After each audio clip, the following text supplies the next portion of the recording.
शब्द सुनते हैं, परामर्श, या जिसे हम काउंसलिंग भी कहते हैं, पर क्या कभी सोचा है कि इसका असल में मतलब क्या है? चलिए, आज इसी की तह तक चलते हैं, समझने की कोशिश करते हैं कि ये आखिर है क्या, इसका मकसद क्या होता है और किसे इसकी जरूरत पड़ सकती है। तो शुरुआत करते हैं सबसे बुनियादी सवाल से, वो सवाल जिसके इर्द गिर्द ये पूरी चर्चा घूमेगी कि आखिर ये परामर्श, ये काउंसलिंग है क्या चीज। इस सवाल का जवाब हमें इसकी परिभाषा में मिलेगा। तो चलिए सबसे पहले देखते हैं कि इसे परिभाषित कैसे किया जाता है। तो परिभाषा ये कहती है कि ये एक इंटरपर्सनल प्रोसेस है, मतलब लोगों के बीच की एक प्रक्रिया। इसमें होता क्या है, इसमें किसी ऐसे इंसान को गाइडेंस और सपोर्ट दिया जाता है जो किसी तरह की मनोवैज्ञानिक समस्या से जूझ रहा हो। अब ये समस्याएं देखिए पर्सनल भी हो सकती हैं, जैसे कोई तनाव या चिंता, या फिर इंटरपर्सनल यानी दूसरे लोगों के साथ हमारे रिश्तों से जुड़ी हुई। अब इस पूरी प्रक्रिया के दो मेन खिलाड़ी हैं। एक है परामर्शदाता यानी कि काउंसलर, जो एक तरह से गाइड का काम करता है, और दूसरा है क्लाइंट यानी वो व्यक्ति जिसे मदद की जरूरत है। ये एक तरह की पार्टनरशिप है, एक टीम वर्क, जहां दोनों मिलकर किसी हल तक पहुंचने की कोशिश करते हैं। ठीक है, तो ये तो समझ आ गया कि परामर्श क्या है, पर सवाल यह है कि इसका मकसद क्या है। मतलब काउंसलिंग से हासिल क्या करना होता है, इसका एंड गोल क्या है?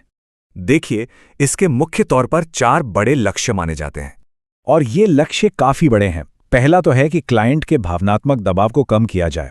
दूसरा, किसी ऐसे व्यवहार को कंट्रोल करना जो नुकसान पहुंचा रहा हो। तीसरा, मुश्किलों से लड़ने के स्किल्स को बढ़ाना। और चौथा, जाहिर है, किसी को अपने पर्सनल फैसले लेने में मदद करना। तो इसका मकसद सिर्फ किसी एक प्रॉब्लम को सुलझाना नहीं है, बल्कि उस इंसान को इतना मजबूत बनाना है कि वो आगे आने वाली चुनौतियों का सामना खुद कर सके।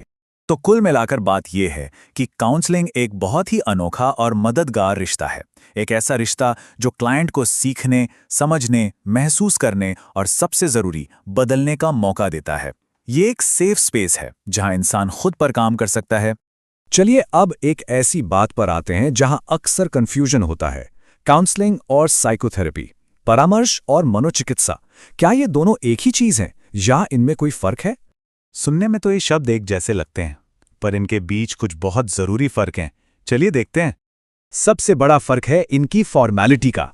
साइकोथेरेपी यानी मनोचिकित्सा एक फॉर्मल और संगठित प्रक्रिया है। इसका फोकस मानसिक बीमारियों के इलाज पर होता है और इसे सिर्फ हाईली ट्रेन्ड स्पेशलिस्ट ही कर सकते हैं। दूसरी तरफ है काउंसलिंग, जो कम फॉर्मल है, ज्यादा फ्लेक्सिबल है। इसका फोकस करियर, शादी या रिश्तों जैसे आम जिंदगी के मुद्दों पर होता है। अच्छा, तो ये फर्क जानने के बाद एक सवाल और खड़ा होता है कि फिर काउंसलिंग की जरूरत पड़ती किसे है? कौन है जिसे काउंसलिंग लेनी चाहिए? और यहां एक बहुत जरूरी बात समझने वाली है। इसका मतलब ये बिल्कुल नहीं है कि जब भी थोड़ी चिंता या उदासी महसूस हो तो हमें सीधे मदद के लिए भागना है। अरे जिंदगी है तो उतार चढ़ाव तो आएंगे ही। कभी कभी परेशान महसूस करना तो बिल्कुल नॉर्मल है। सोचिए, जैसे हर छोटी मोटी खांसी के लिए हम डॉक्टर के पास नहीं चले जाते हैं ना, ठीक उसी तरह हर इमोशनल मुश्किल के लिए काउंसलर की जरूरत नहीं होती। काउंसलिंग एक बहुत कीमती टूल है, एक जबरदस्त सपोर्ट सिस्टम है, पर इसका इस्तेमाल तब करना चाहिए जब सच में लगे कि सहारे की जरूरत है। तो चलिए अब इस चर्चा को समेटते हुए परामर्श के सबसे केंद्रीय, सबसे जरूरी पहलू पर आते हैं, और वो है काउंसलर और क्लाइंट के बीच बनने वाला अनोखा रिश्ता।